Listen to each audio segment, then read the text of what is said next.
Wayne Rooney oo si lama filaan ah u magacaabay xidiga ugu fiican Manchester United xilli ciyaareedkan.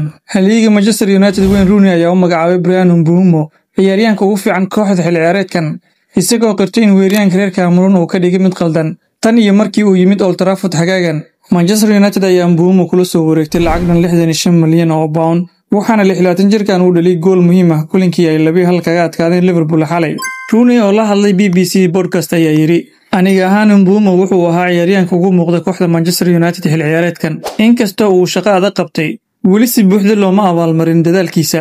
Kadib adkeysi badan oo uu sameeyay kooxda, goolkii uu dhaliyay wuxuu ahaa mid heer sare ah. Si daacad ah haddii aan u hadlo, markii hore waan shakiyay markii Man United ay la soo seexatay, ma hubin inuu heerkaas la jaan qaadi karo, laakiin wuxuu iga dhigay mid qaldan. Wuxuu noqday xoojinta ugu fiican ee kooxda, waana ciyaaryahanka ugu wanaagsan ee Manchester United xilli ciyaareedkan ilaa hadda.